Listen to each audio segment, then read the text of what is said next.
We are live. Welcome back, ladies and gentlemen. Lloyd, we're here for part 5 of our series on Islam, the death of Muhammad, and women in Islam. Of course, I forgot to mute my YouTube page before it kicked off there.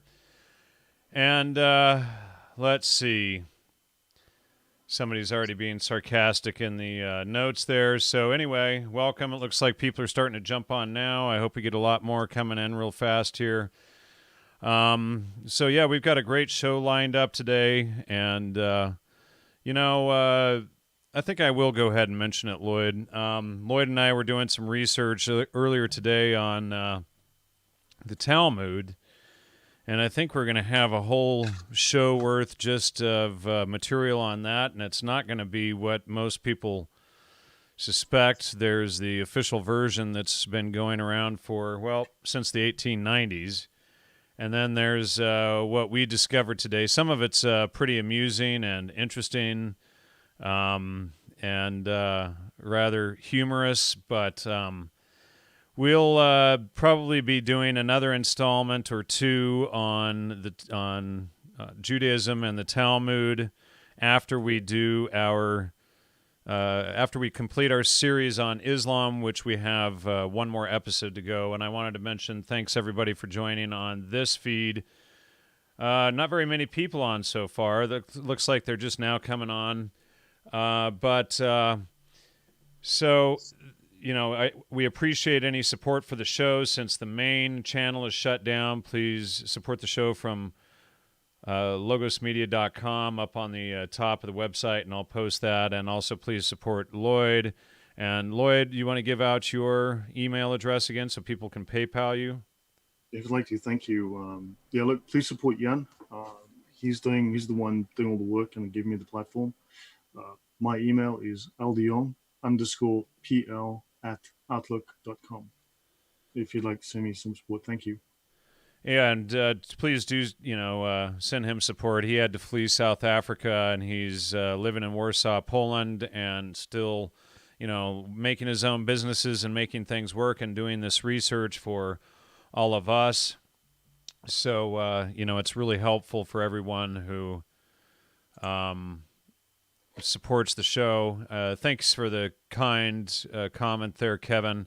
He said, your work saved my life from the left-hand path. That's what this is all about, and that's what we are here to do. And, we're probably one of the last shows out there that is not left-hand path. And, it's startling when you realize what's going on out there. But, anyway, so let's get going. I was hoping more people would be on by now. I'm not sure where everybody is. It's 5:03 here, so everybody should be here.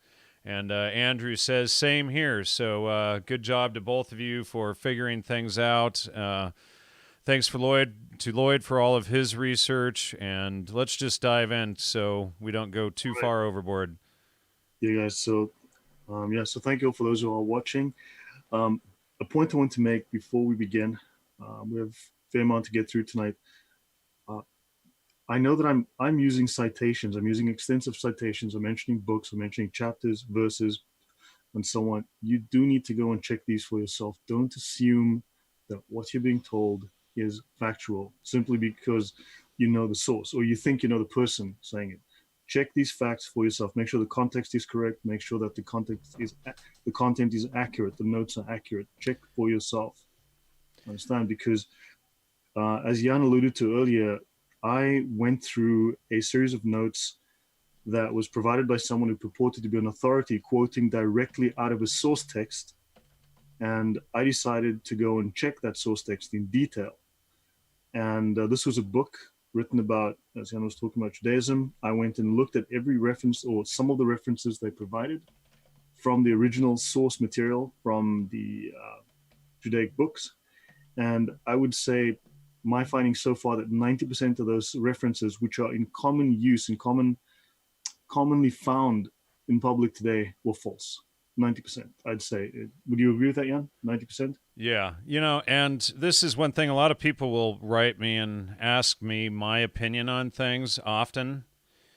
And I typically tell them, look, here's the answer, but don't trust people. If I was a jerk who wanted to mind control you or mislead you, I could easily give you the false information. But here's where you can find out the information. And, you know, a lot of people are just so used to making that ad veracundium fallacy, the appeal to authority. And, you know, so I'm trying to get people out of that mindset to trust their own five senses, to look things up, check the primaries. Don't believe, you know, just because you read it in a book someplace. Let's say if you read it in a book, you know, and using today as an example, and Dobro jutro, Ahmed Music in the chat there. But don't just, you know, follow what you think that book says. Check the book citations. So, you know, today is a perfect example, and I'm going to give one humorous example. So there's this citation from the Talmud that everyone quotes that says essentially that in the Talmud, genteel women are considered jackasses, or, you know, asses essentially. And when you actually go through the citations, it's a debate, and this person is accusing this other person of this. And then when you go and look it up, it's actually a conversation about women sleeping with men who have donkey-sized phalluses. And so, you know, it's a totally different, you know, meaning when you actually go in and look things up for yourself. So, you know, always check the citations. I've been telling people this for years. Use the trivium method. Verify things the best that you can. And, you know, Beating Tracks out of Babylon is asking, what's the best way to find the primaries? Any websites you suggest? And we're going to be, you know, throughout this series, we do provide the citations on screen and tell people where to find them. And, you know, maybe we still haven't posted them to the show notes, have we? We keep saying we're going to do that. I have people, look, everything that I've been doing has been shown on the screen. My notes all have extensive citations and references. I have A, spoken them. I have B, if anyone goes to the video, my screen is displayed with all my notes and references, right? So that is available. I have, on all of the YouTube videos, I've provided a link to at least one, a book on jihad, violent jihad, so that everyone can see for themselves what a learned scholar has to say about it, because it's a detailed, simple book on jihad. Two, I have provided a reference to the manual of Sharia that I use, the Umdat al-Salik. And but certainly, if anyone wants it, I can provide a list. I can provide links to download of the books. The subject that we were discussing, Judaism, that needs time to research, because all of these sources are now starting to be available online. The bulk of these resources are online, so we can provide those links. So what I can do is possibly in the next show, I can provide maybe a cheat sheet. Someone mentioned cheat sheets. I think I can prep a couple of cheat sheets, and for the next time, whenever that is, you know, I can provide links to that. Oh, also, once your Facebook is up, Jan, you know, we can provide links to that. Because that was the plan, I think, to provide those on your Facebook, but that's not happening. Anyone can PM me, you know, but I can certainly provide, because I want people to check the sources, see if I'm right. You know, don't believe me just because I say so. As I said, I went and looked at a book that was published, and the first three sources I checked were totally false. You know, because I went to look up the original sources, but these are, so you can get them online. And you're in Warsaw, and after you went to bed, I checked 5 more, and 1 out of the 5 was correct. Okay. And okay, so marginally correct at that. Okay, well then, I mean, we have a strike rate that's probably at this point less than, it's at best 90%. Yeah, so yeah, I think this will be an interesting one. A very controversial episode, but again, I need time to do the solid research, provide the citations. People can follow on the screen. They can see the links. They can see the website. They can see words to search. I mean, we can go through it in detail for that purpose. Don't take my word for it, because I've taken people's word for it and I've been duped. And, you know, yeah, so today, guys, I want to chat about the death of Mohammed. as a brief introduction, just a brief section. Then I want to talk about women and sex with children. Again, something controversial. I think that it's worth talking about. And let me just pause you here. Just a disclaimer here. This episode is going to be extremely politically incorrect. And we've been going through these primary citations for the last 4 shows. The last show was pretty disturbing, part 4, and this episode is not going to be much better. Yeah, when we're tackling some of the controversial subjects, in this one, I'm using a reference that is actually very mild. It's written specifically to be neutral, and I will refer to my own notes, which are a little bit less politically correct language, I guess. But I wanted to provide some thorough insight into what Islam dictates with regards to women, and I think we've been finding that it is a very toxic set of ideas. Okay, so to recap on last week, Crusades, cheat sheets, I can certainly do those. Once your Facebook is up, I can get to work on that. That's going to be another 3 weeks on this ban. And it was a total setup why they banned me. So I would probably forget about that. Maybe we should just post them to the Logos YouTube Media website. section. What's that? Oh, the media web. Okay, fine. That I can do. The YouTube comment section is a terrible place to post anything. Well, I can also put it in the show descriptions. Also, just put a link there, Okay. and so that people can download them from my website. Maybe we can post a link for one let's set of do notes, that. one set I'll of write notes it up. for one set of notes for each episode, or something like that. Yep, I can do that. Okay, so a couple of questions from the previous show. Hidden arms stashes. Someone said, look, yeah, sure, there's hidden arms stashes. If you go and you search for arms stashes found in mosques all over Europe, right? If you go and Google on that, you'll find that this has happened numerous times. UK, Europe, France, that arms stashes have been found in the mosques. That is a common thing. That is not a big surprise. So these hidden arms stashes for these cells that I spoke of, if the police had to go and do surprise raids on and look in the basements and false floors in mosques, you'd probably find things, because it has been found. That has happened. What is the Islamic endgame? Polygonal asked about that. At the end of the day, they want to make the caliphate, right? They want to impose Sharia on everyone. Everyone has to be Muslim. Now, one thing to note is that when you look at South Africa, the political war in South Africa in the 80s, right?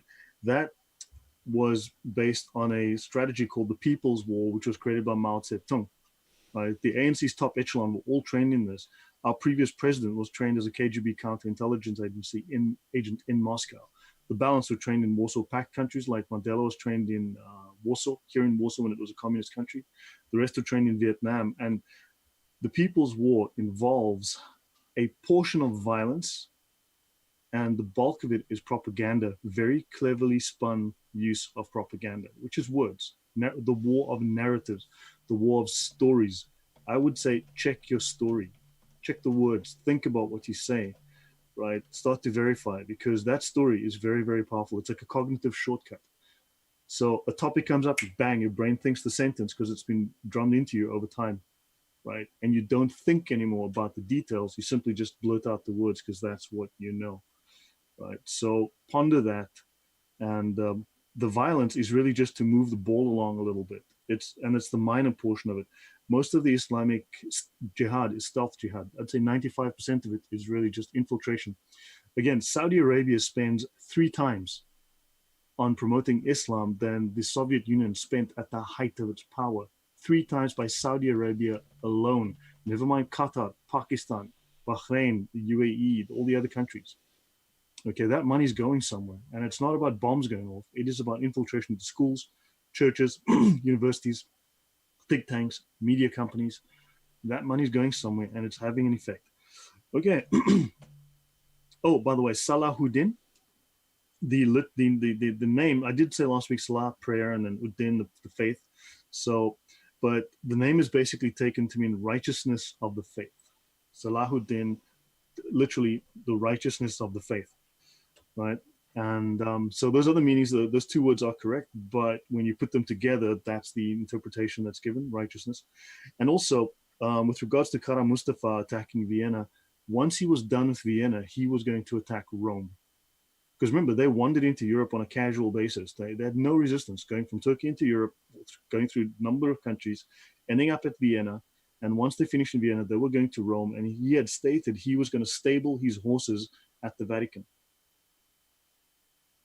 Right. So Europe was going to fall. And if Jan Sobieski, the Polish king, had not smashed that army, all of Europe would be Islamicized today. Right? The stakes are high. The stakes are very high. Okay. Any questions or comments from you, Jan, or from the audience? No, nothing in the chat so far. Okay. So perhaps I can make a beginning then with the first section. Sure. Let's dive in. Okay, so I need to share my screen, I guess.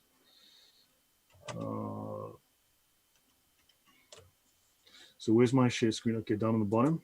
I'm going to share the main screen for a few minutes. Okay, everyone. I will try and move this out of the way so it's in a neutral position because it occasionally blocks my notes. Okay, so you can see my screen, Jan? Yeah, let me move us out of the way here. That's probably the best spot down there. Yeah, it often blocks the screen, I've noticed, so I'm referring to notes. Yeah, all right. Well, I try to move it around, but I've got us down below, in that sort of empty section below women and sex with children. Yeah. Okay, so I'm having, for some reason, this app is being confused by my double screen setup. I have no idea why. Okay, so women and sex with children in Islam. And okay, this section isn't dealing with statistics and Islamic deception, but I want to talk a little bit about women in Islam, but also I'm going to talk about the death of Muhammad. So let me get there first. Right. Now, I want you to think and contrast whether you're a believing person or not. And this is not a theological discussion. It's not really the intent of where I want to go with these discussions. While they do have theological ramifications, certainly. I'm going to talk about the death of Muhammad, not in heavy detail, but certainly to give you sufficient knowledge to start looking for yourself, and compare that with the death of Jesus. Compare that with his life and his death. Okay?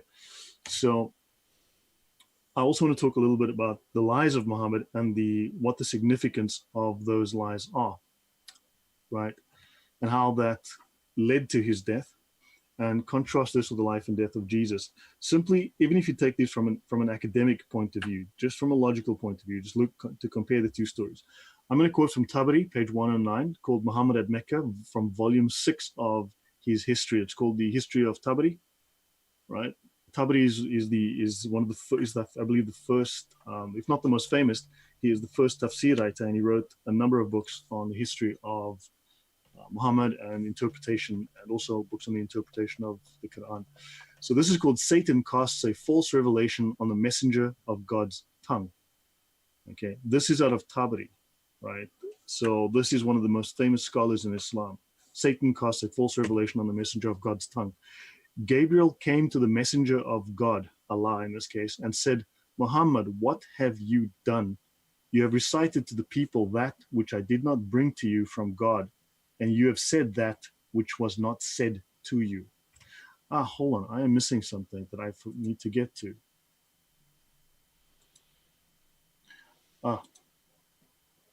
Okay, sorry. I'm going to move this over. I forgot.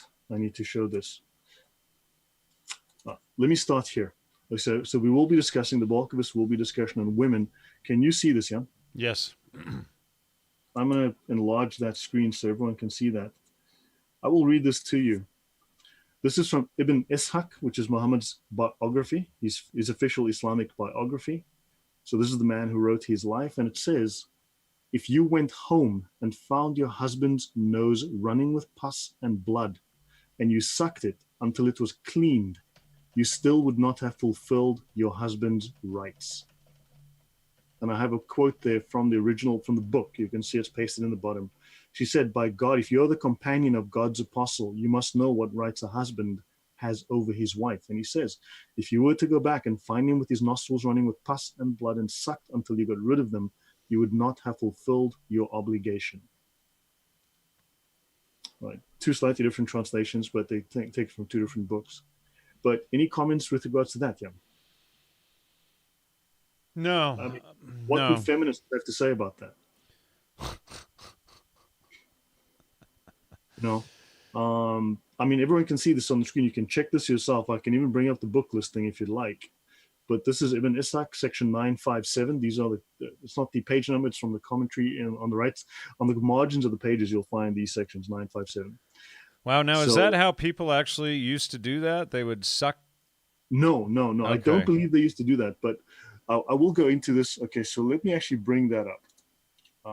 Let me actually bring this up. Um, this is that book. This is Ibn Ishaq, The Life of Muhammad. And it asks here, O companion of God's apostle, what rights has a husband over his wife? And he says, if you go back and find him, this was a question. So Muhammad sent Mu'ad to Yemen, okay? And his job was to proselytize and teach Islam to the Yemenis, right? And he was asked, what are the rights of a Muslim man over a Muslim wife? And he said this, and that's what he said. If you find him with his nostrils running with pus and blood, and you sucked it out, you would not have fulfilled your obligation to him. Men have almost absolute control over women in Islam. They are property. Okay. Now notice he says here, Mu'ad says, you sent me and ordered me that when I came to them, not to fight them for 3 days and to invite them to Islam. So don't fight them first, wait 3 days, invite them to Islam, wait 3 days, and if they accept it, stay with them and teach them the institutions of Islam. And if they did not, on the bottom left, if they did not surrender, I was to fight them. And they surrendered before you fought them. So I have your letter, which came with your messenger telling me that, they had surrendered before you fought them. There's no compulsion in religion except we will fight you and kill you if you don't accept Islam. I think that makes perfect sense. Any thoughts or comments on that? No, I think it's clear. I think that is pretty clear. Okay, so let me just go back to these notes. I'm sure the women the liberal feminists are rushing to bring more Islamists here so that they can suck the pus out of their husbands' noses. Yeah, gross, man. Just thinking about that. So look, understand. So okay, we'll get to the end. Let me just go through here. So I want you to realize the basis where this is coming from, right? And I will step through. So as I said, Gabriel came to the messenger of God and said, Muhammad, what have you done? You have recited to the people that which I did not bring you from God, from Allah. And you have said that which was not said to you. In other words, he made up stuff and he told to the people. Then we have the Sira, the life of Muhammad, page 166. Gabriel came to the apostle and said, what have you done, Muhammad? You have read to these people something I did not bring you from Allah, and you have said what he did not say to you. The apostle was bitterly grieved. Now it goes on and he gets forgiven and so on as the story goes. But the reason I bring this up is very important. It relates to the death of Muhammad. Narrated Aisha, his wife, and Abdullah bin Abbas. When the last moment of the life of Allah's messenger came, he started putting his khamis on his face. I believe it's a cloth or something.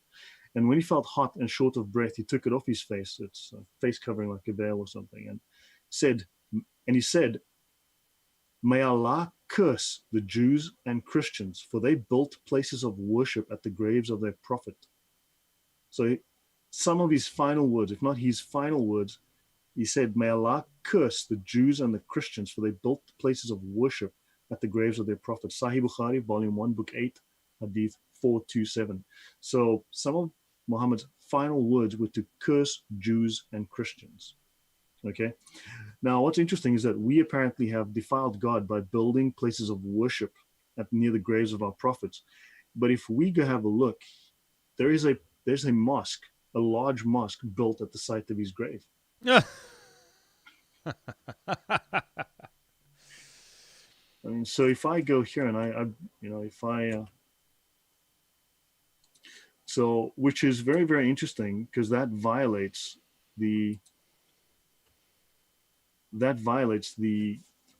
rule that he just made here. This is the green dome, and this is the grave of Muhammad, and there are people praying.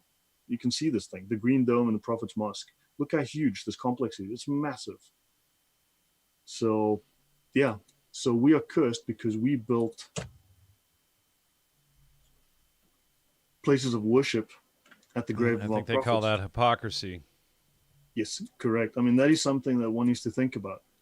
Obviously they'll spin it in a million different ways, but the fact is they have places of worship built at the grave of their prophet. So now, let's go back one. My bad. Okay, so in Quran 69, this app is not working correctly on my two-screen setup. So in Quran 69, 44 to 46, Allah says, if Muhammad had made up about us false sayings, we would have seized him by the right hand, then we would have cut from him the aorta, which is this vein running through your neck, of course, right? Okay, so, and just reiterate that, if Muhammad had made up about us false sayings, we should have seized him by the right hand, then we would have cut from him the aorta. So that's the vessel running to the heart. So, keep that in mind as we go through these next passages, because Muhammad is going to state some startling things coming here. Yeah. So in Tafsir Ibn Abbas, who's the most famous of the Tafsir writers, not the first one, but the most famous, he comments on that. And if he had invented, right, Allah says, and if he had invented and had Muhammad invented false sayings concerning us, lies against us, and attributed to us that which we did not say, and Gabriel just said, Muhammad, you made up stories and told people lies, we would assuredly have taken him and taken revenge against him, okay?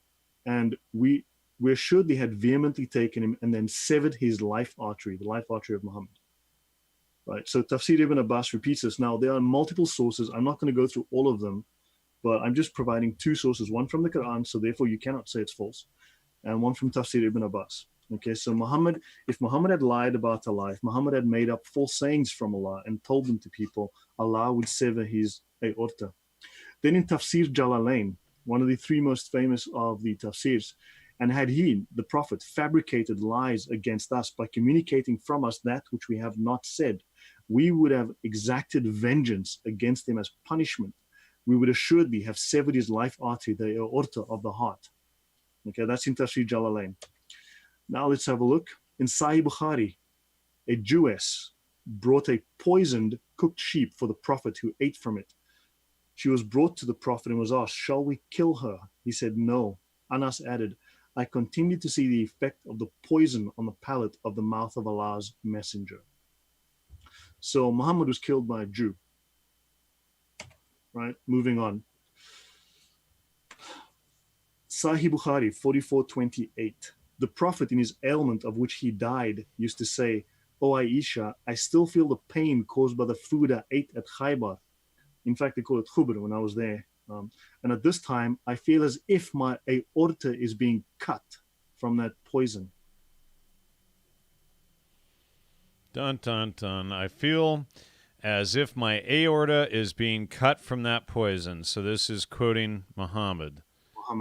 Now, going back what we just read, if he lied, he would surely have his aorta cut.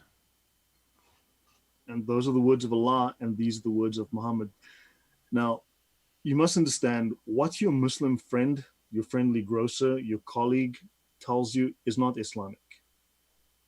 If it is not in these books, if it is not in the Quran, the Hadith, and the Sira, the Tafsir, or the Sharia, it is not Islam. In fact, we can narrow that down if we are forced to. If Allah says it, if Muhammad says it, it is Islamic. If they don't say it, it is not Islamic. If they don't say it anywhere, it doesn't exist. Allah is found in the Quran. The life of Muhammad is found in the Sunnah and the Sharia. Right? That's the Hadith, the Sira, which I'm quoting here, and the Sharia.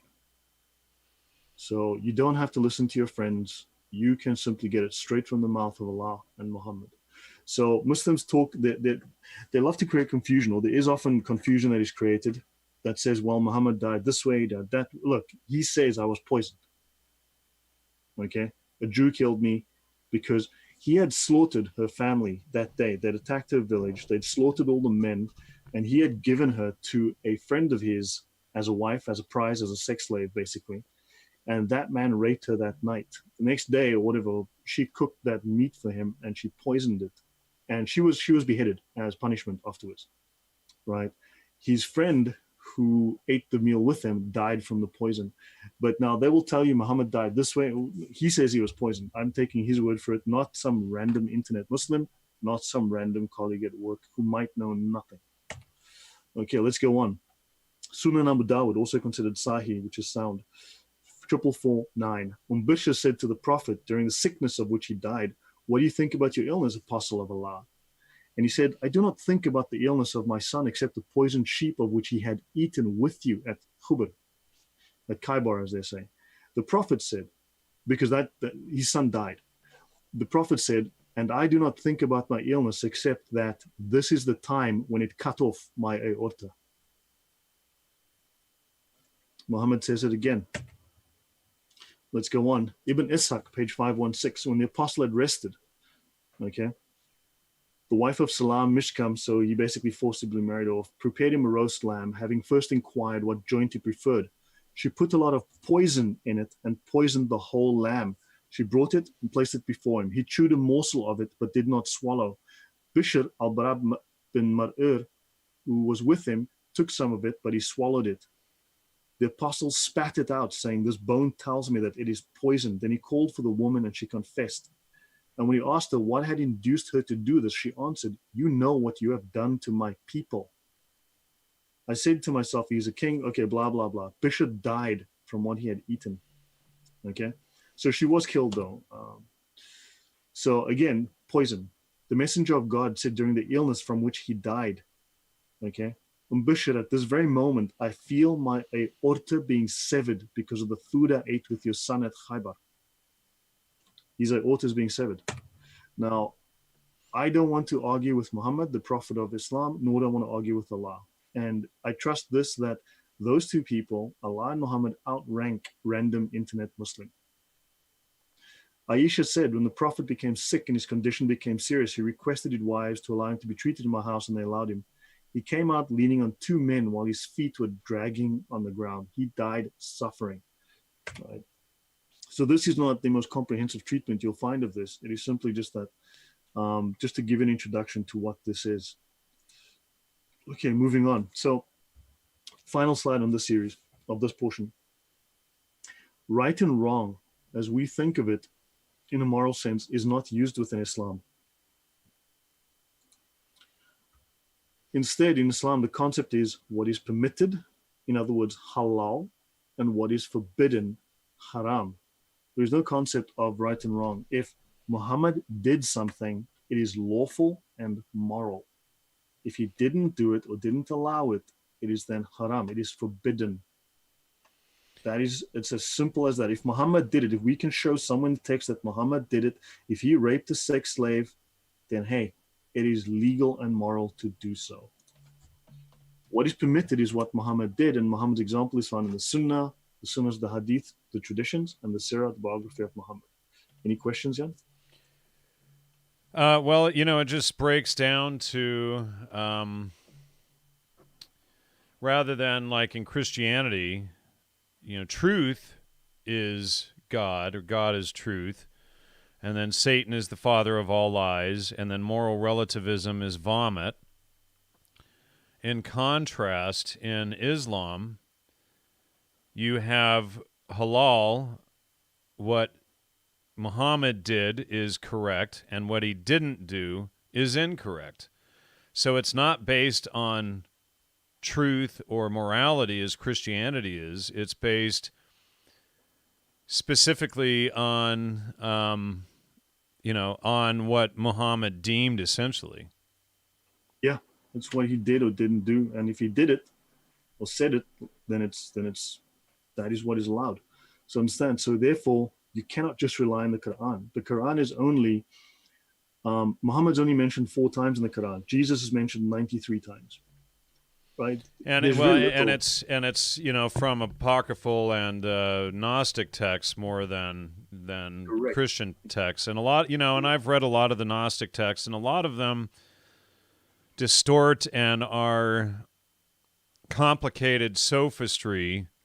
Like what is it? The Book of Truth, I think, is one of them.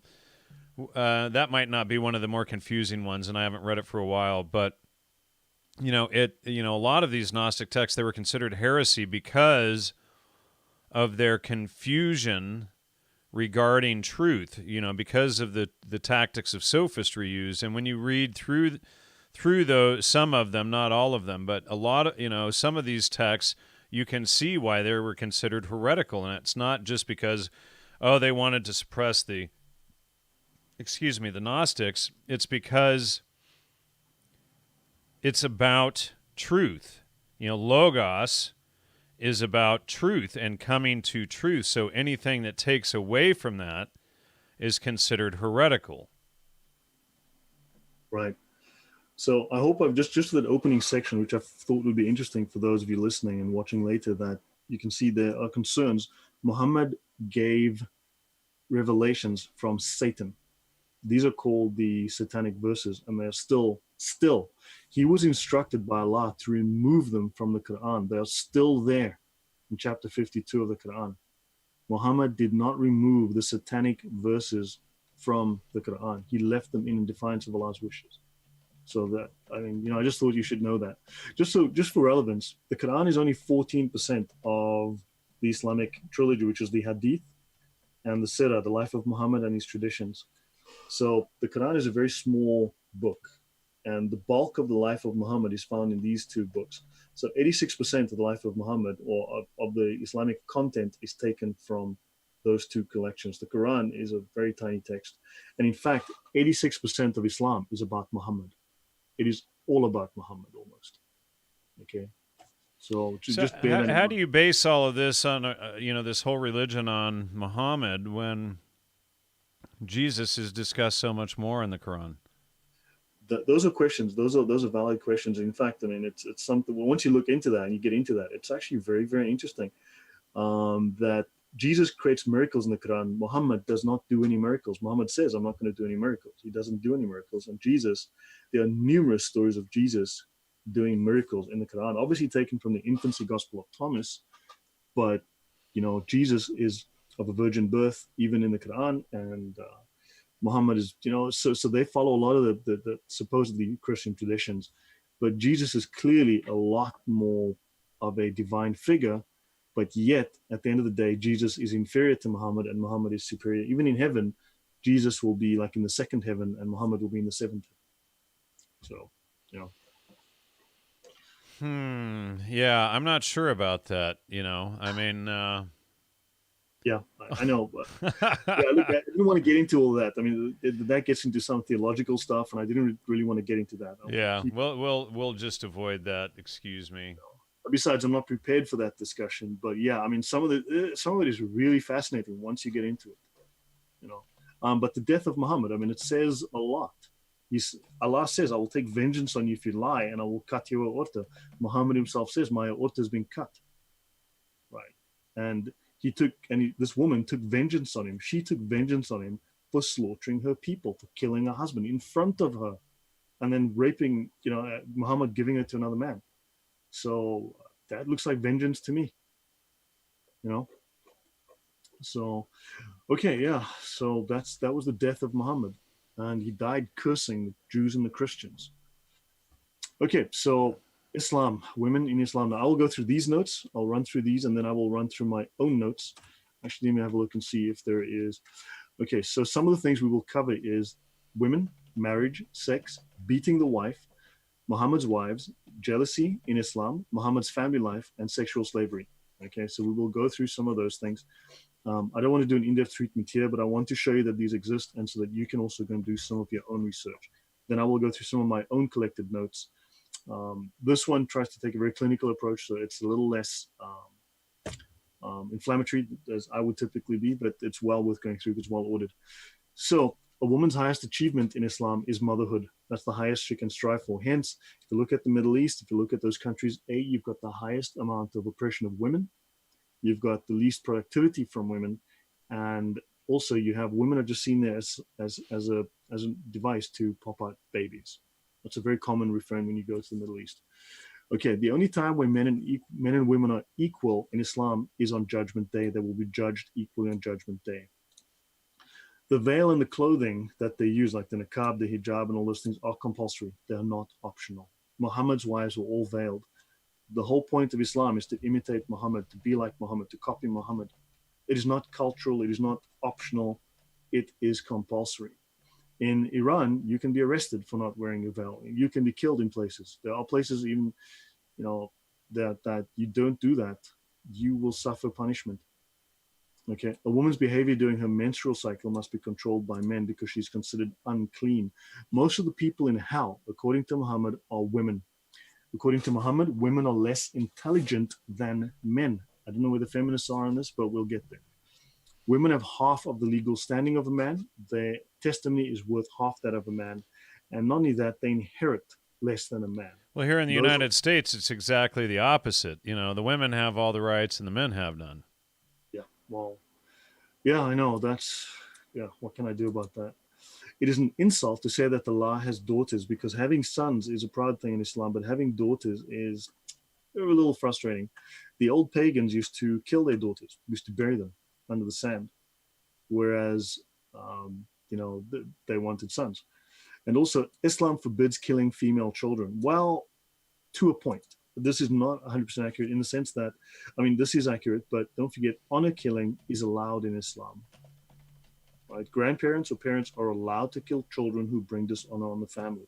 So a girl not wearing hijab, look at Canada, it's happening in Canada, Germany, America, that is allowed. Okay. So 9% of the Quran and about 12% of the Sira refers to females. The bulk, Islam is a religion of men. The bulk of the doctrine is about men. Okay. However, the bulk of the doctrine is about men. However, there's sufficient within the doctrine to rule and govern the life of women. Okay. So if you're a mother, then you're considered now. They do say, there is a very interesting quote that people throw out often: paradise lies at the feet of the mother. What they will throw that out as which is one of the last few words in the sentence or the paragraph on that.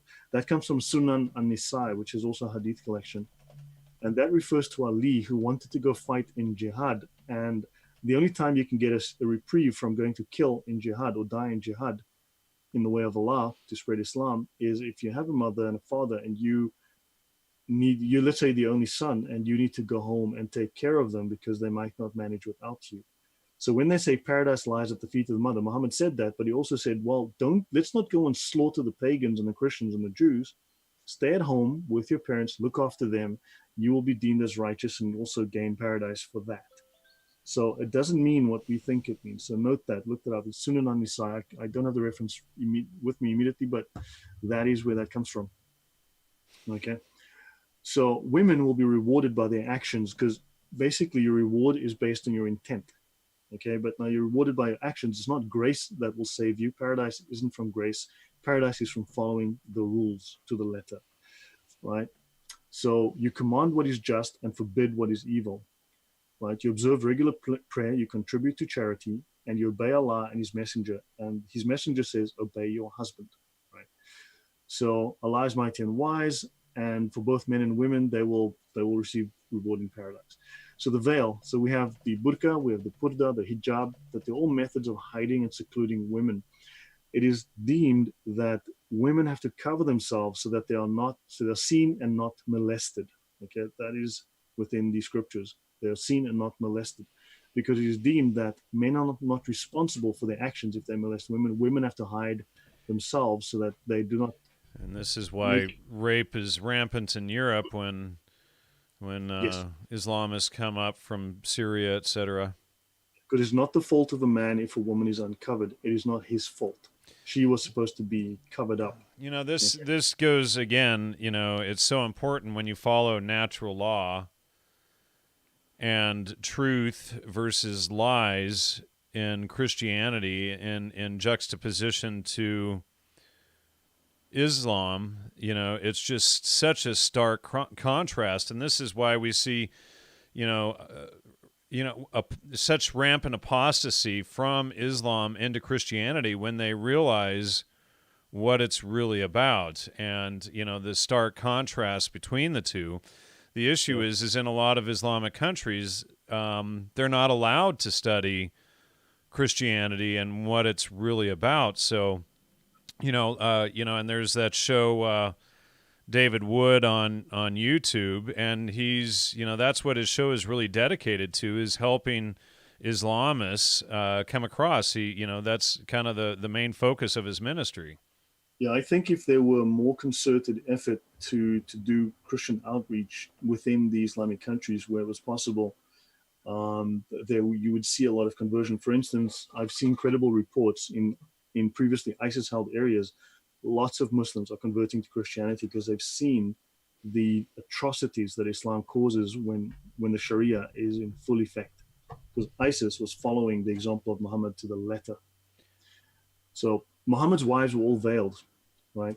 In the following hadith, so the wives of the Prophet used to go to a large open place to answer the call of nature at night, right? Umar, who's one of the caliphs, used to say to the Prophet, "Let your wives be veiled," but Allah's apostle did not do so. So one night, his tall wife, Umar, noticed her going to the loo, basically, and he says, "I've recognized you."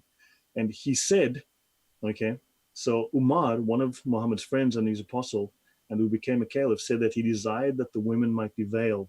So after he spoke to Muhammad, Allah then bowed, basically submitted to Umar's wishes, and so Allah revealed the verses of veiling. Okay, so you know what? Excuse me. Sorry, Ahmed Music is requesting, and I don't know, yeah, but he's requesting that we discuss the inbreeding in Islam. Are we going to be covering that in this episode? no, but okay. I do have notes on that somewhere, but again, it wasn't part of the intention. But if you look at so cousin marriage is very, very common. First cousin marriage is very common. The two areas where this is most common is Southern Africa, right? That's the region I'm from, but don't accuse me of it because I'm not a tribal black person. We're talking about tribal blacks here. And two, the first, number one, is amongst the Arabs, simply due to the example of Muhammad. Now, inbreeding like this causes typically a two standard deviation, which is 25 to 30 point reduction in IQ. Right. So you're looking at, and then we're looking at what, like, it's generally across the Middle East about an 85 IQ. Is that correct? 75 to 85, correct. 75 to 85. And then it dips down into 65 in Central Africa. Correct. And it goes back to about 75 in Southern Africa. So yeah, it has a horrific effect on the population IQ. Now remember, you cannot sustain, in fact, you cannot build a modern technological society like we have in the West with an IQ of less than 95. You require 95 plus IQ to develop, because the two of the primary things that you cannot develop if your IQ is below 95 is the idea of planning, right? And basically management. So to keep all those, so one is to plan ahead, to think ahead, to plan forward and consider consequences and plan now. And the other one is to keep all those balls in the air, to keep on juggling all those balls, right? Those two things suffer and people become more oriented to their needs right now. So therefore they become simpler societies, right? To have a modern society requires forward planning and management. And those are the two things that the cognitive resources to do that doesn't exist within those societies. Okay. So the apostate rebel lion would like us to say, the hours which await men in heaven, please discuss this. It's the ultimate. Or the Horus, H. Okay, so the Houris, yeah, the Houris. Okay, Houris. so sorry yeah, about again, my pronunciation. Yeah, I wasn't, things like that's more of a theological debate. It really is not relevant to me in that I'm talking about the issues that affect us as non-Muslims, as Kafirs. Okay, so I talk about that. So if Islam comes around, this is what your wife is going to be subjected to, or your daughter, right? Those are the things. Whether you go to the Jewish heaven and I don't know, you get free candy and ice cream, whether you go to the Christian heaven and you get a free car of your choice, and you can drive as fast as you want and it never runs out of petrol, or whether you get little boys with dark eyes, or whether you get women that turn into virgins every 24 hours, that doesn't matter. Those are theological issues that really aren't relevant. Okay, but on that point, the Houris, the concept of the Islamic heaven comes out of Zoroastrianism. He took that straight out of the books of Zoroaster. And so basically you have women that they turn into virgins every morning. And you can have sex with them at night, and they basically retain their virginity. But also there are boys with soft faces and doe eyes that will serve you wine and feed you grapes. Make of that what you want. Okay.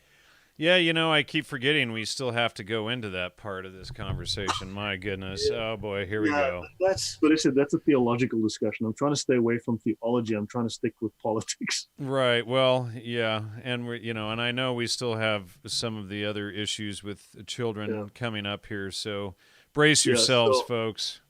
Yeah. So look, I'm trying to stick to the facts. So menstruating women are unclean. Okay, a menstruating woman is unclean. Okay, so menstruation makes a woman unclean. They are Quran 2:222. They ask about women's menstrual cycles. Say they discomfort. Keep away from them during this time. So keep away from a menstruating woman, and do not come near them until they are clean again. Okay, but when they are clean, you may lie with them as Allah has commanded.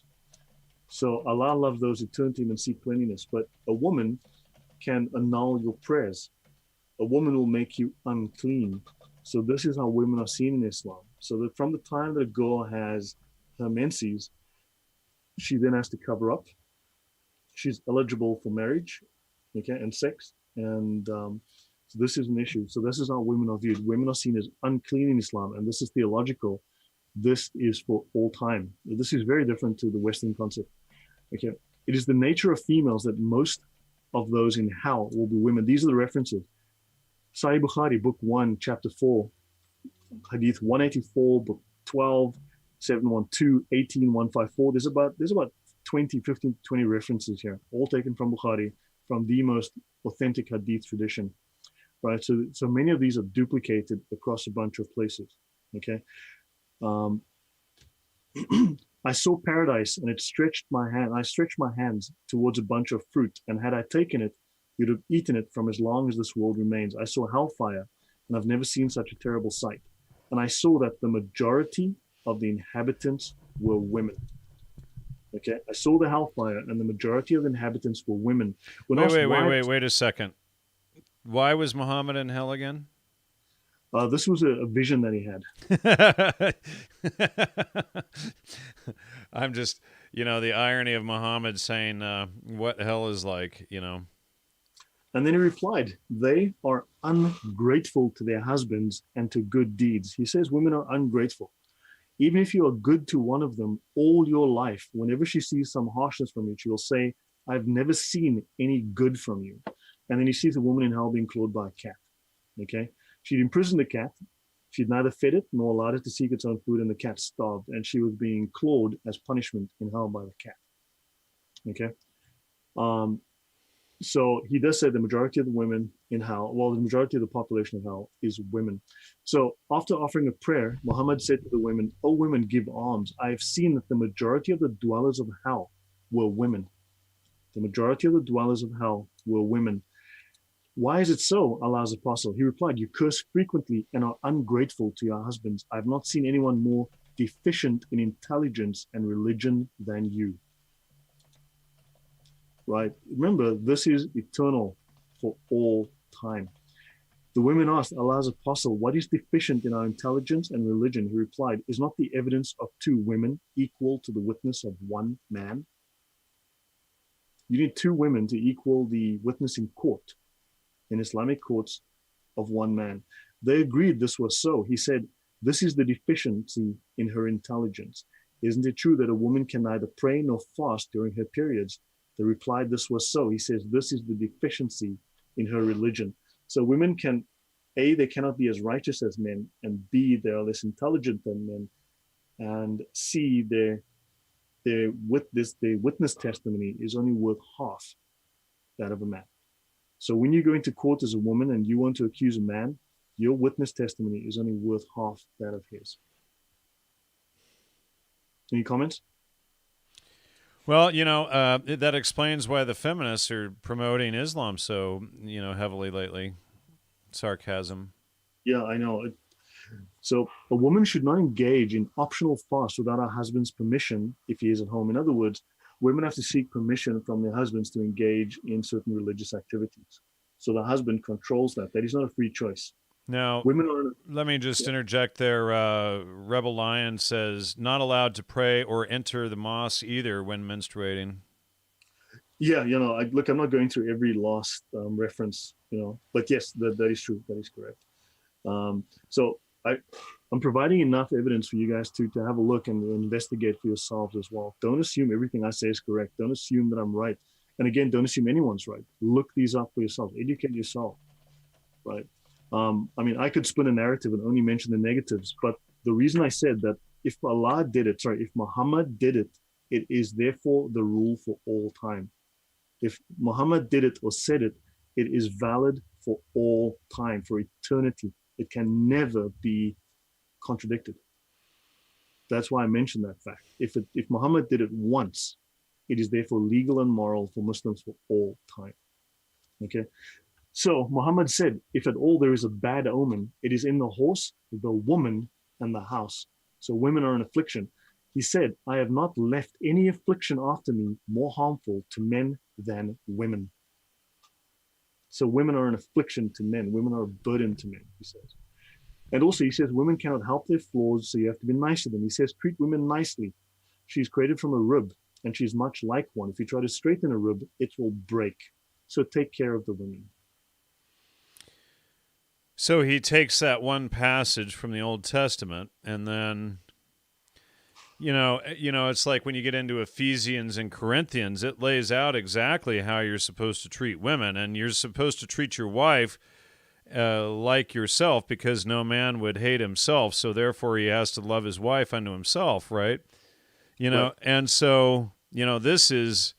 and many people who haven't read the Bible in the New Testament would be shocked of that. Wait, I thought, Christianity suppresses women, but, 1 Corinthians, or I think it's 1 Corinthians and Ephesians, they really lay out that whole history. And while you're talking, I'm going to see if I can find that to... I need to pick up the pace here, though. Yeah, sure. But I want to make a comparison before we're done here. Sure, you get that.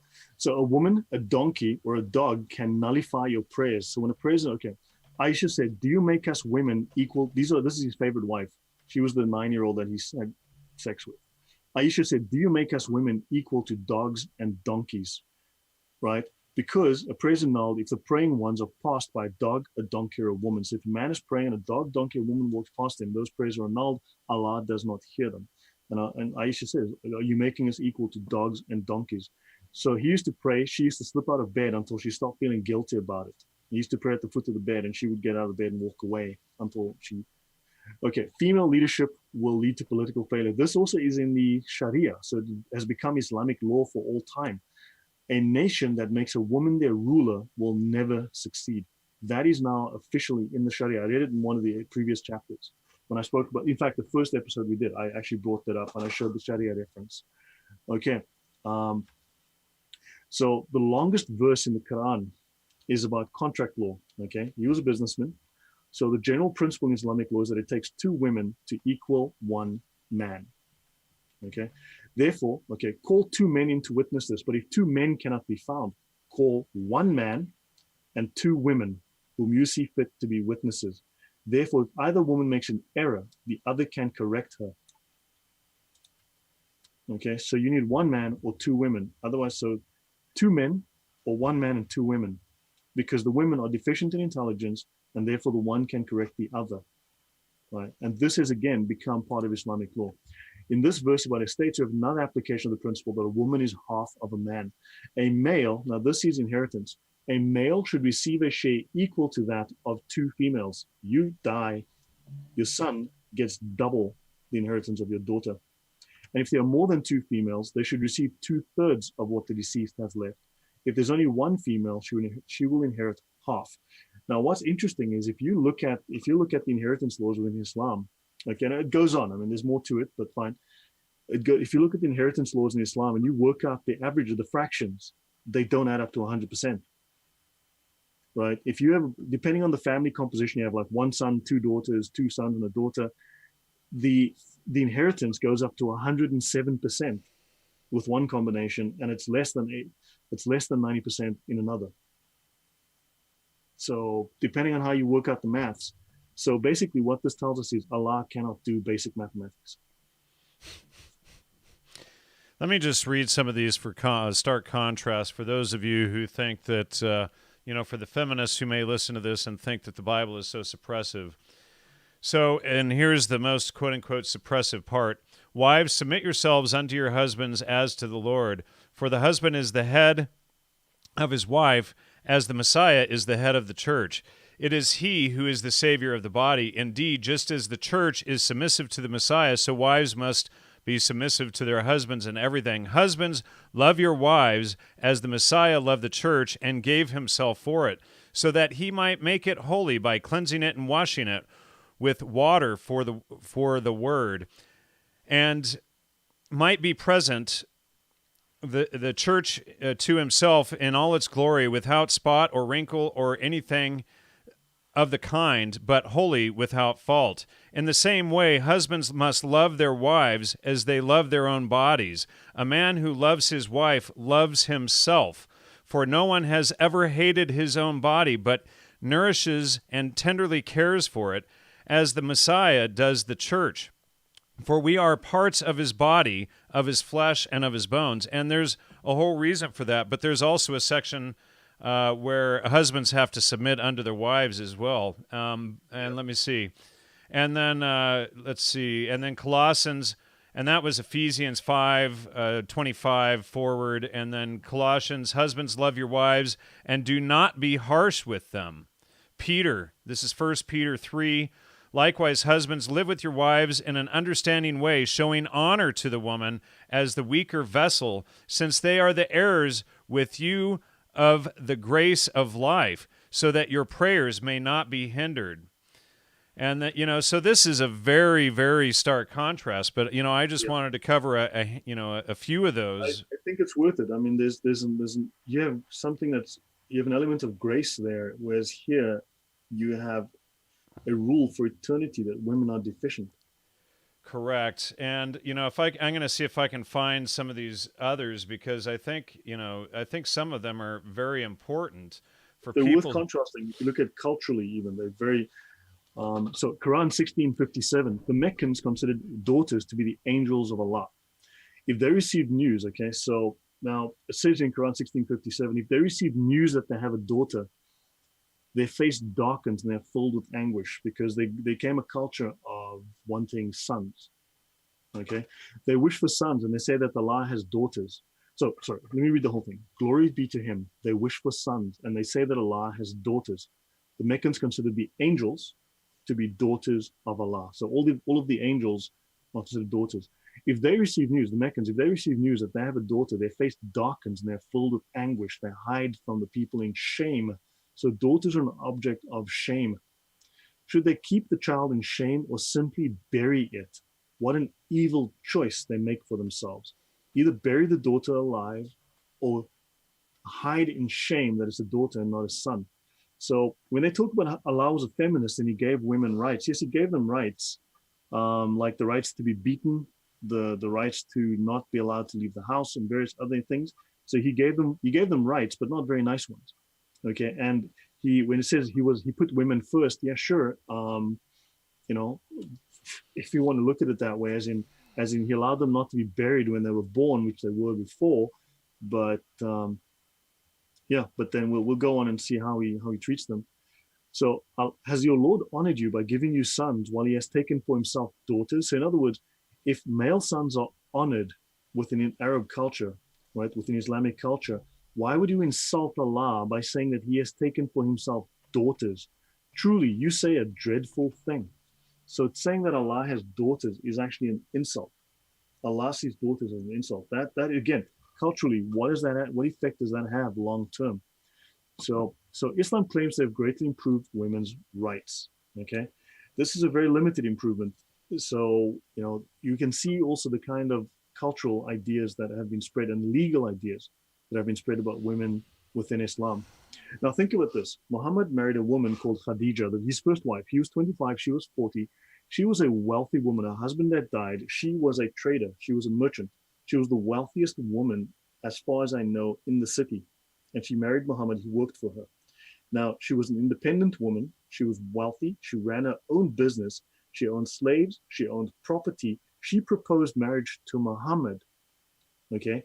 She inherited 100% of the property from her family. She loaned money to others, and she was not hidden in a veil. This was before Muhammad. Then she died, and then Muhammad made up all these rules, and now we have the rules of women in Islam today. So he took away rules. They say that, yes, he gave women nonsense. He took away the rights of women.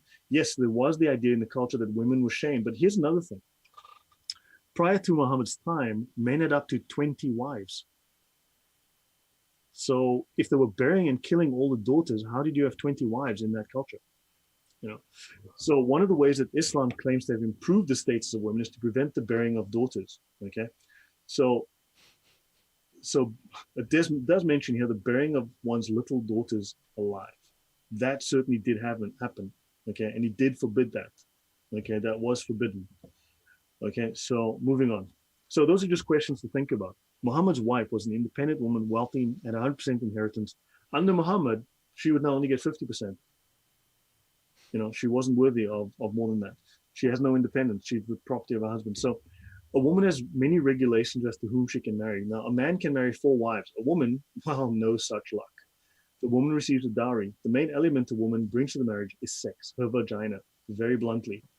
A woman must have sex with the man whenever the man wants it. This is very implicit in Islam. Divorce is determined by the man. Well, you say talaq 3 times. You can now text her in Saudi Arabia. You say the word talaq, you send it 3 times, and done. And then there are rules around that as well. So marriage in Islam is not like in our civilization. Okay? So marriage is sometimes called half of a woman's religion. I believe it's called nikah. Okay? So when a Muslim reaches puberty, according to the tradition, he then should marry. But now let's look at this. Allah's apostle, should women be asked for their consent to their marriage? And he replied that they should give consent. But then she asks, a virgin, if asked, feels shy and keeps quiet. She says nothing. Muhammad then said, her silence is her consent. Now, let me just do a comparison here again. This is from 1 Corinthians 7, 1 forward. And now concerning things whereof ye wrote unto me, it is good for a man not to touch a woman. Nevertheless, to avoid fornication, let every man have his own wife, and let every woman have her own husband. Let the man render unto the wife due benevolence, and likewise also the wife unto the husband. Benevolence, okay? Key word. So whatever people accuse of Christianity, it proves it wrong right there. The wife hath not power over her own body. Okay, the feminists will quote this first passage, and then they're going to omit the next part. But the husband, and likewise the husband hath not his power over his own body, but the wife. Huh. Well, that's totally different. How come the wife has control over the husband's body and the husband has control over the wife's body? So, this is what the feminists always omit when they discuss Christianity. Yeah. Defraud, just a second. And this part is really good because, the Bible actually lays out, don't defraud each other of sex. Defraud ye not one another, except it be with consent for a time. So you have to consent to not, take care of each other. Right. That ye may give yourselves to fasting and prayer, and come together again, that Satan tempt you not for your incontinency. So and then it says, but I speak by permission and not of commandment. So this is entirely different. You own each other's body. It's by permission. Show benevolence. Right. Very different. Very, It has to very do with- different. So a Muslim woman may not marry a kafir. In other words, if she wants to marry a man, that man has to convert to Islam. You will not marry pagan women unless they accept the faith. A slave girl who believes is better than an idolatress, blah, blah, blah. Okay, so let's just move on. I need to get through. So he who can afford to marry should marry. It will help him to refrain from looking at other women. But now we went through slavery, where sex slaves, unlimited sex slaves, are the right of men in Islam. Okay, he must save his private parts from committing illegal sexual relations. In other words, having sex with a woman outside of marriage is a crime in Islam, as I've mentioned before. Okay, now it says here, when you're married, okay, you are given the right to enjoy a woman's private parts. Now, if a husband, so Bukhari 454, 460, Muhammad said, if a husband calls his wife to bed for sex and she refuses and causes him to sleep in anger, the angels will curse her till morning. Wow. Okay. Now, I do want to read a couple more passages in contrast here when you're done. So let me do one more then, or a couple more. So when a man has sex with his wife from behind, the child will have squinty eyes. Okay, that's Jabir said that the Jews have an expression, right? When a man has sex with his wife from behind, the child will have squinty eyes. Now, this is one interpretation. There is another. I will get to that in a minute. Quran 2:2-3. Your women are your tilth. They are plowed fields. Go into your fields when you like. Now, some interpretations seem to say as you like. Okay, and that is not only because of that expression of, if you have sex with a woman from behind, the child of squinty eyes. There's another tradition which talks about this guy wanted to have sex in, shall we say, an unconventional manner. And his wife said, I'm not having any of that. So he went to Muhammad and said, Muhammad, my wife doesn't want to submit to me because I want to do A, B, and C. And she said, no, she ain't having that. And Muhammad said, well, Allah just told me that your women are your plowed fields. Go as you want. You fill in the blanks there for yourself. So it is all. So Muhammad, okay, in Muslim, Sahih Muslim, book 8, Hadith number 3365. It is all right for a man who wants to enter his wife from behind or from on top. But now he goes on here afterwards, but he should enter the vagina. So moving on. So let's just say there's not always consistency, and there is certainly contradictions within these various traditions. All right. Okay. Well, let's compare that to 1 Corinthians 13 through, I'll probably just go to 15 here. And the woman which hath a husband, and this is regarding belief, and compare the stark contrast to Islam. And the woman which hath a husband that believeth not, and if he be pleased to dwell with her, let her not leave him. For the unbelieving husband is sanctified by the wife, and the unbelieving wife is sanctified by the husband. Else were your children unclean, but now they are holy. Way, way, way different. But if the unbelieving depart, let them depart. In other words, if an apostate departs, let them. A brother or sister is not under bondage in such cases, but God hath called us to peace. And then just 16, for what knowest thou, O wife, whether thou shalt save thy husband, or how knowest thou, O man, whether thou shalt save thy wife? So this gives a clear cause, clear statement that if the wife believes and the husband doesn't, the husband is sanctified by the wife and vice versa. If they don't believe, if they want to go, let them go. They're not in bondage. That's very different than the Quran, where their half is valued. In Christianity, the husband owns the wife, the body of the wife owns the body of the husband. They're to treat each other with respect, with benevolence, etc. Of course, everything that is in the Bible is exactly contrary to what the feminists say about it. And then the feminists defend Islam, which actually has all of that suppressive stuff in it. Yes. So look, I can't do every last thing out of the book, but I'll do two more things and then step to my notes so I can just go through some of that. Sure. And So we didn't even get to some of that really dark stuff. I think we should yeah, I'll cover get some to of some that. of that. That's what I'll get to. So All women right. have rights similar to those of men in regard to justice, but men are a degree above women. Right. So that is made again eternal. And also there's a thing called temporary marriage. Okay. It's called mutta that happens within Islam. So in other words, you go to the Philippines and you are feeling you're a Muslim man, but you want to get laid. Um, excuse my French. You can enter into a temporary marriage, a very temporary marriage, marry a girl, head off to your hotel room, come back, and the marriage is annulled. Never happened. Okay, that is something to look into. I don't want to go through every last page here. That there's a lot. So, okay, adultery is a capital offense, as you know. Okay, also female genital mutilation is also compulsory. Okay, circumcision is compulsory. The 5 practices are characteristic of the ancient prophets. Circumcision for women, and this is described within the Sharia. Okay, So they so have to shave also there it showed? Wow. yeah, no, certain things are compulsory. In fact, when a man has been away and he comes home, he shouldn't enter the house until his wife has shaved herself.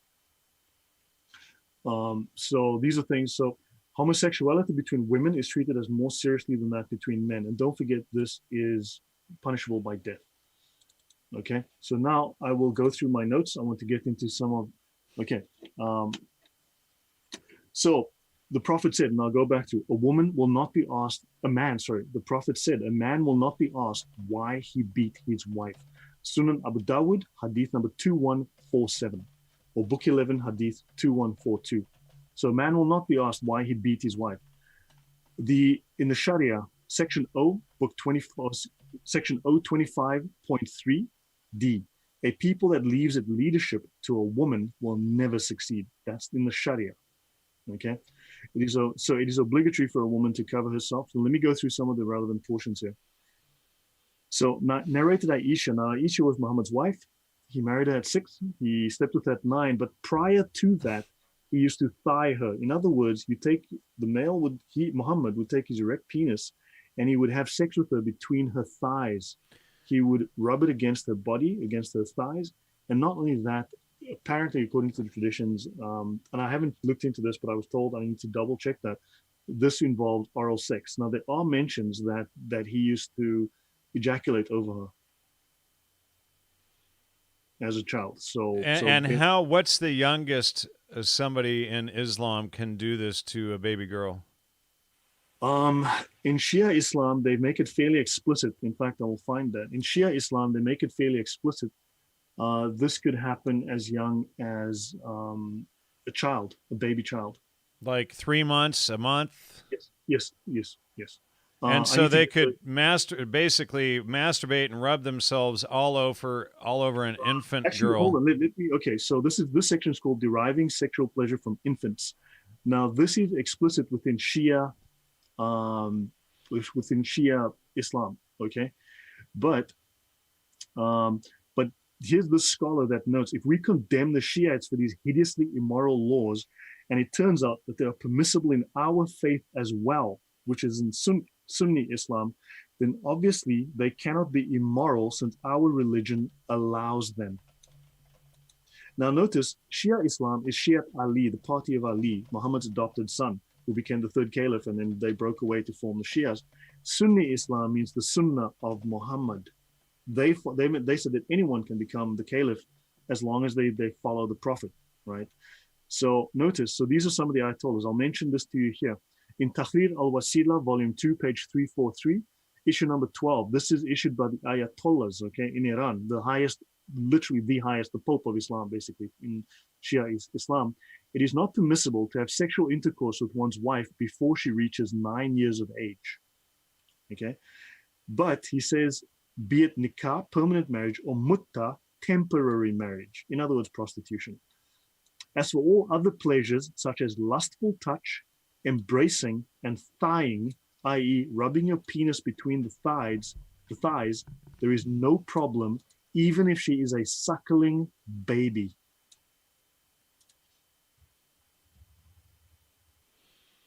Make of that what you will. Yeah, and then imagine that old dude doing that to a baby. Yes, correct, correct. I mean, I can go. Apparently I told him married a little girl. So, but make of that what you will. I mean, that's their writing. So hold on, let me go back to. Okay, so I need to get. Okay, let me go into this. So that is now narrated Aisha. Abu Bakr came towards me and struck me violently with his fist, and he said, "You have detained the people because of your necklace." I remained motionless unless I should wake Allah's messenger, although that hit was very painful. This is now sunnah for all time. Muhammad, this was so someone struck Muhammad's wife. Remember, she would have been between probably about 9 and 12 at this time, and that just happened. So he, the prophet, gave so women have become emboldened towards their husbands. So he, the prophet, gave permission to beat them. Okay, so Umar came to the messenger of Allah and said, women have become emboldened towards their husbands. So the prophet gave permission to beat them. That again is sunnah.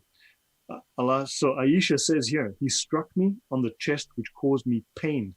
And then he said, this is Allah's apostle, Muhammad, he said, did you think that Allah and his apostle would deal unjustly with you? So in other words, he was upset with her, beats her, hits her. This is Hadith number 2127 in Sahih Muslim, book 4. And he says, he calls this just, that hitting his young wife is just. Allah permits you to shut them in separate rooms and beat them. Now, he does modify it, apparently not severely, but we have to check the translations because often this is not found in the Arabic. It just says beat them. That's in Al-Tabari, volume 9, page 113. Then, narrated Abdullah bin blah blah, the Prophet said, none of you should flog his wife as he flogs a slave and then have sex with her in the last part of the day. Sahih Bukhari, volume 7, chapter 62. And the social justice warriors think this is better than Christianity. Amazing. Yes. Absolutely yes. Delusional. Now, in the Sharia, dealing with a rebellious wife. Now, this is now you're dealing with a wife from whom you fear rebellion. In other words, she might defy the man. This is not a woman who has, a woman from whom you fear she might. You may hit her. So, in other words, you may hit her, but it does say, but not in a way that injures her. Now, look, if you're a guy and you've been beaten up by your friends at school, you know, he may not bruise her, he may not break bones, wound her, or cause blood to flow, and he may not strike her face. You know, you can have one hell of a beating without someone hitting you in the face or making you bleed. Okay, a few good punches in the stomach, man, you're vomiting all over your feet. It goes on in the Sharia. So that's a section M10.11, dealing with a rebellious wife. Rebellion is not defined as a woman that acts like Spartacus and defies the Roman Empire. It just means she doesn't make you dinner at 5 when you wanted it at 5 and she was ready at 10 past 5. Understand? You can define that a lot of different ways. You may hit her whether she is rebellious only once. In other words, just didn't listen to me. I told her to do something. She didn't listen. You may hit her whether she's rebellious once. Although a weaker opinion holds, he may not hit her unless there is repeated rebelliousness. So the major opinion is hit her if she just gives you lip once, or you think she gave you lip, or you think she might give you lip. Compare that, awful, folks, to, treating your wife as your own body and vice versa, and honoring her and, whatnot. I mean, wow. It is not lawful for a wife to leave the house except by the permission of her husband. This is section 2. So M10.11, section 2. Right. It is obligatory for a wife to obey her husband as is customary in allowing him full lawful sexual enjoyment of her person. In other words, she cannot say no. Okay. It is so, okay. So that is, again, it goes, if it is permissible for him to hit her, his hitting her may not be in a way that injures her. And it is the last recourse to save the family. You can strike your wife if you think it will save your marriage.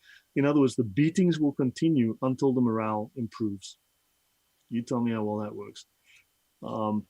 Okay. Again, Quran 4:34. This is the source of the permission to beat women, because it says you may beat them. If your wife doesn't want to have sex with you, for argument's sake, your wife doesn't listen to you, deny them sex, okay, and then admonish them. Don't sleep with them. Banish them to their rooms or whatever, and then beat them. Right. Notice Quran 38:44. and take in your hand a green branch and beat her with it, and do not break your oath. Now, this is the Allah apparently telling Job to beat his wife. So that's how they interpret, biblical stories. So take in your hand a green branch and beat your wife with it. Okay, 3359, veil, draw cloaks all over their bodies. This is actually, O Prophet, tell your wives and daughters and the women of the believers to bring down over themselves their outer garments. Now notice the word part is in brackets. That means it was inserted by the translators and doesn't exist in the original text. This is more suitable that they will be known, in other words, known to be followers of Islam and not be abused. So this is more suitable that they cover themselves, that they will be known to be submissive to Allah and not be abused. So in other words, if you're not covered and you're abused by a man, it is your fault. That is Quran 33:59. That is why you see all this rampant abuse in Europe today. Okay. So Bukhari 72:715. A woman came to Muhammad and begged him to stop her husband from beating her. The skin was bruised so badly that it is described as being greener than the green veil she was wearing. This is by Aisha. Muhammad did not admonish her, but ordered her to return to her husband and submit to his sexual desires. That is Sahih Bukhari 72:715. Okay, so that you can check that yourself. That's something you can refer to first. Sahih Bukhari 72:715. Sahih Bukhari 72, okay. Aisha said, I have not seen any woman suffering as much as the believing women. That's Muhammad's wife, his little 9-year-old. Muhammad's own wife complained the Muslim women were abused worse than other women. Now, notice that often you will see people saying Aisha wasn't 9 years old. Now, this is an interesting point to raise. They say she wasn't 9, they say she was married at 18, but the book is wrong. Now, if the book is wrong, what else in the book is wrong? What else can we not believe? Now, they say she was 18 when Muhammad married her, so therefore she was of legal age. But because she was apparently a woman that was guilty of adultery and sleeping around and being pretty badly behaved, in embarrassment and shame, the authors of these books, the people who wrote Muhammad's biography and the traditions who wrote it down, tried to defend him from the shame by hiding the story of her shame and her adultery and making her younger, so therefore she could not be guilty of these crimes. So either she was someone who cheated on Muhammad and was abusive as a woman and pretty strong-headed, or B, he married a 9-year-old and he made it legal in Islam for all time to have sex with children. So you take your pick. Okay, but the thing is, the book makes numerous references to her age, so let's go. All married women are forbidden to you, except for those captives whom your right hand, your sword hand, possesses. Surah 4:24, as we know. Your wives are as a tilth unto you, so approach your tilth when or how you will. Now, this is a different translation, obviously, Surah 2:223.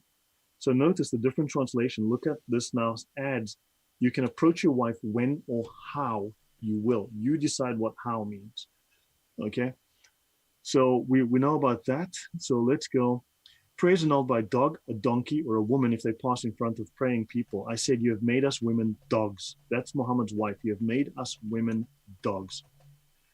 Okay? So Aisha, the most beloved of Muhammad's wives, said to Muslim women, O women folk, if you knew the rights that your husbands have over you, every one of you would wipe the dust from her husband's feet with her face. Okay, this is Sunan an-Nisa, page 311. Ibn al-Jawzi, Ahkam al-Nisa, whatever, page 311. Right? And so going on. So now I want to get to a waiting period is obligatory for a woman divorced after intercourse. If you have sex with a woman and then divorce her, you have to wait because you have to see if she's pregnant or not, and therefore you have responsibilities towards the woman with the baby, right? So now this is from the Sharia, section N 9.2. A waiting period is obligatory after intercourse, whether the husband and wife are prepubescent, have reached puberty, or one has and the other has not. And the husband must be at least 9.5 years old. So prepubescent, okay? If you've had sex with a prepubescent woman, you have to wait for 3 months to see if she is pregnant, whether she's prepubescent or whether she's reached puberty or not. Okay, there are other things, some other nasty things here. Okay, so we've seen the hellfire, we've seen the flogging. The woman and the man guilty of fornication, flog each of them with 100 stripes. Let no compassion move you in their case. That's the Quran 24:2. Fornication is guilty. You're guilty of a crime, and you must be flogged with 100 stripes. Marry women who are loving and very prolific, for I shall outnumber the peoples by you. In other words, that's why you see the massive childbirth rates in Islam. Because you must marry women who will give lots of kids, because that's how we will have more children. Again, that's how Islam will grow beyond Christianity and other religions. Narrated Aisha, Sahih Bukhari, Book 6, Hadith 298. The Prophet and I used to take a bath from a single pot. During menses, he used to order me to put on a dress worn below the waist and used to fondle me. Okay. A guardian may not marry his prepubescent daughter to someone for less than the amount typically received as marriage payment by similar brides. So in other words, you can marry your prepubescent daughter, but you have to receive as much money as an adult. Nor marry his prepubescent son to a female. Wait. Marry your prepubescent daughter? Your own daughter? Yes. What the frick? Don't forget, Abu Bakr was Muhammad's friend, his closest companion, and the first of the caliphs. He married his 6-year-old girl, to Muhammad. That was Muhammad's friend. Muhammad put pressure on him to marry his daughter. What about to themselves, like incest? Is that? I don't know. I can't answer that. Okay? That I cannot answer. So let me go to the highlighted ones. Shush. Aisha said, hold on. My phone. Aisha said, the Prophet married her when she was, Bukhari, volume 7, book 62, number 64. I usually use Bukhari. It is the most reliable and authoritative, most respected version of the Hadith. Okay, narrated Aisha, the Prophet married her when she was 6 years old, and he consummated his marriage when she was 9 years old, and she remained with him for 9 years until his death. Okay, in Bukhari, book 58, number 234, book 7, book 62, and number 65, Aisha confirms betrothal at 6 and marriage consummation when she was 9. In Bukhari 8, book 73, number 151, I used to play with the dolls in the presence of the Prophet, and my girlfriend also used to play with me. My girlfriends. When Allah's apostle entered my dwelling place, they used to hide themselves, but the Prophet would call them to join and play with me with dolls. 20-year-old girls don't play with dolls. The playing with the dolls and similar images is forbidden in Islam, but it was allowed for Aisha because she was a little girl and had not yet reached puberty. This is mentioned in the Fat al-Bari, page 143, volume 13. This is one of the Sharia manuals. I believe it's a Hanbali Sharia manual. I could be wrong, but it's one of the Sharia manuals for one of the 4 major schools of fiqh in Sunni Islam. Notes, Aisha took her dolls. Okay, so again, Hadith number 9, Tabari. Okay, Hadith, volume 9, 131. Aisha narrated, my mother came to me while I was being swung on a swing between 2 branches, and she took me down.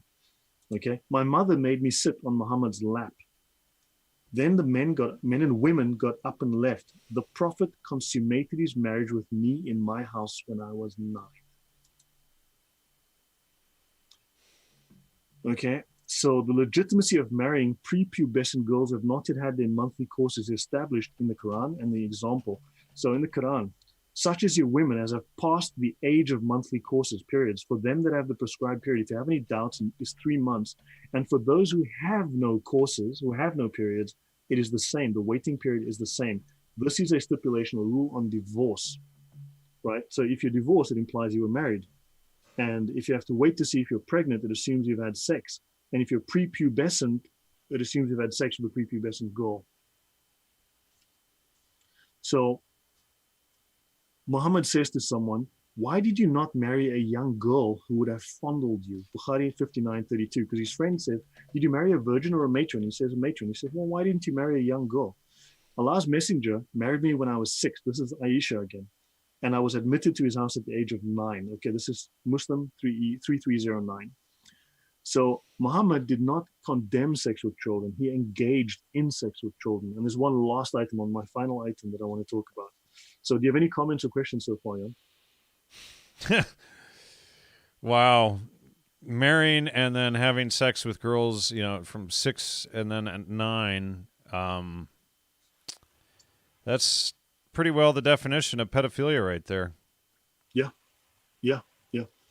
Now, I want to speak about something that's a little I mean, controversial. they haven't even started their menstrual period yet at that age. I mean, Yeah. we're talking about little girls playing with dolls. Yes, yes. Now, there's even one hadith where he references, he sees a little baby who's like a less than a year old or something, or less than 2 years old, crawling on the floor. And he says, if she was old enough, I would marry her. You know. So I want to mention one last thing, because I can't cover everything. I mean, shit, we'd be here for hours. So um, remember I told you there was the one passage that was eaten by the sheep or the goat, the sheep, Yeah. right? And there's a reason that was lost. So I want to read. This is from Sunan Abu Dawud, um, 12:16. Okay, book 12, Hadith 16.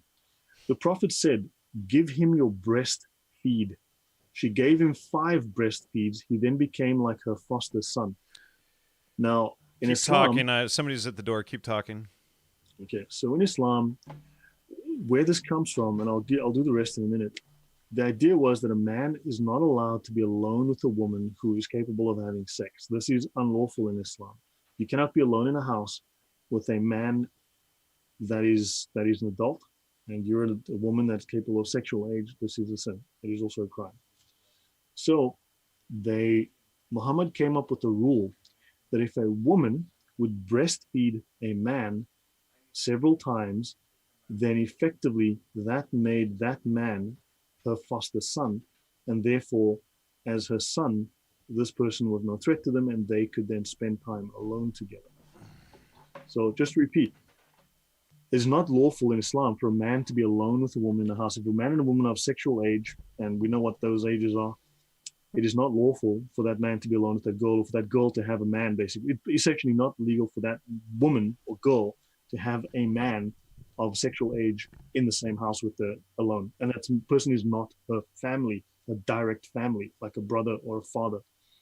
So he came up with a rule that the woman would breastfeed the man. The adult man would be breastfed, and therefore that made him the foster son. In other words, a woman would have a man breastfeed from her several times, multiple times, and after that, that effectively made it like this was her baby, her son. So the Prophet said, "Give him your breastfeed." She gave him 5 breastfeeds. He then became like her foster son. Aisha said, "May Allah be pleased with her. We used to ask the daughter of her sisters and the daughters of her brethren to give him breastfeed 5 times." So all the women had to breastfeed this man. Okay. So to breastfeed 5 times whom Aisha wanted to see and who wanted to visit her. So the women had to breastfeed the guests, the men that were visiting Aisha. Though he might be of age, he then visited her. So in other words, even though they were of sexual age or sexual maturity age, they could then visit her because they'd been breastfed and therefore was an adopted son effectively. But Salama and all the other wives of the Prophet, because means mother, Salama and all other wives of the Prophet refused to allow anyone to visit them on the basis of such breastfeeding unless one was given breastfeed during infancy. They told Aisha, "By Allah, we do not know whether that was a special concession granted by the Prophet to Salim exclusively." So Salim was allowed to breastfeed from all of these women if he wanted to visit Aisha. So basically, he went and did the dirty deed with all of these wives of Muhammad and everyone else. So they're wondering, and there's more. I mean, this is not every verse in the books. Good grief. Wow. You know, I mean, it's a total inversion when you realize it. You know, it's everything that's the antithesis to truth, and it's all based on what Muhammad did. So if Muhammad was a pedophile, so be that's proper behavior. If he Yes. murdered, etc., that's proper behavior. It's not based on truth, right and wrong, you know, truth and lies, right and wrong, etc. It's not based on meekness and righteous behavior. You know, and this is what is spreading. I mean, you know, you Christians out there in the audience, we have to do more missionary type work, more, you know. Muslims, when converted, become very pious people. They're very strong believers culturally, and it's worthwhile converting them because they become very strong Christians. But the thing is that they become outcasts. Right. So you need to give them a home to come to. You need to be welcome and bring them into a community so that they know they can leave and be accepted. Well, and in Otherwise, Europe where this is happening, they're kind of segregated away from their traditional culture. So, I mean, the Europeans could be doing a far better job at converting these people so that they're not a serious threat to the rest of society. yes. I mean, it doesn't take a lot of common sense here. Yeah.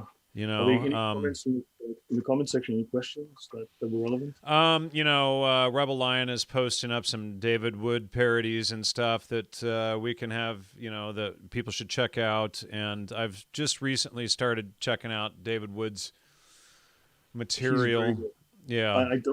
I like David Wood's work. He's fantastic. I don't like his debates. I must admit, I've watched a few. I think he's not. I mean, my personal view, but I don't think he's a great debater because sometimes he comes across as weak or indecisive. But his video work is fantastic, fantastic. Yeah, and I've started watching some of his broadcasts. I should start watching more of them, but it's like he talks to Islamists who hear about, actually hear Christianity through him and countries where they've never heard the Bible or here or wherever, and they're like, "Oh my God," and they convert, and this one guy I was listening to, he was saying that every time he went to the mosque, he saw images of Jesus, Wow.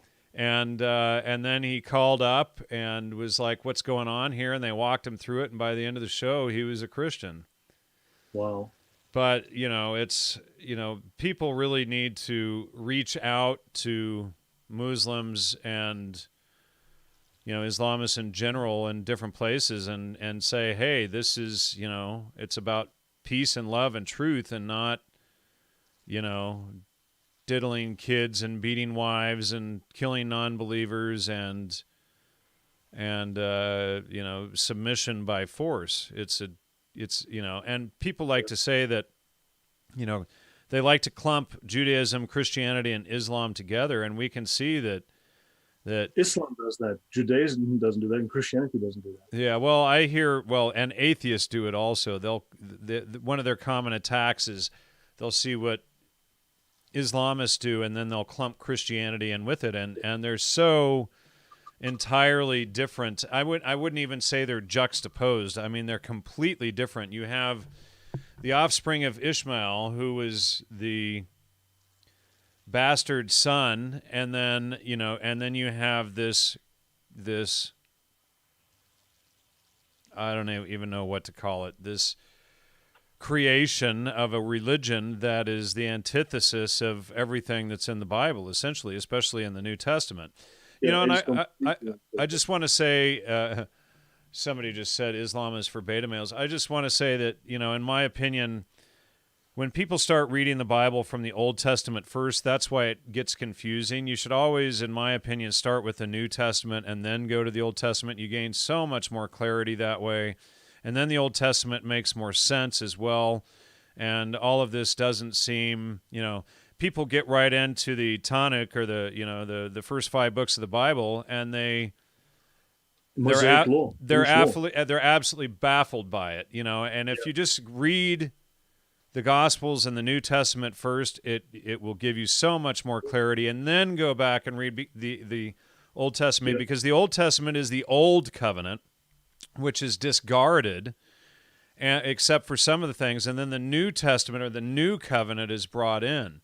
And you have to realize that this is a new covenant, how we're supposed to live now. And the first thing Jesus does is sacrifice himself so that there's no further blood sacrifices, and this sort of thing. And that's, the Bible talks against blood sacrifices 19 times, but, that's why, the Satan worshipers and those who are caught up in the Old Testament, that's why they still do it.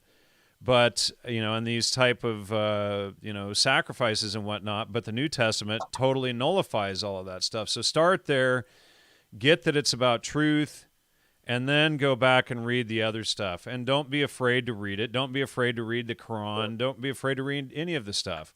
You know, if the Mormons knock on your door, read their stuff too. Don't be afraid of this stuff, you know? A couple of answers. When people say, oh, but the Bible is just as bad. No, the simple answer to that is that the Old Testament is not Christianity. The New Testament is where we find Christianity. Absolutely. People do not get that the Old Testament is not Christianity.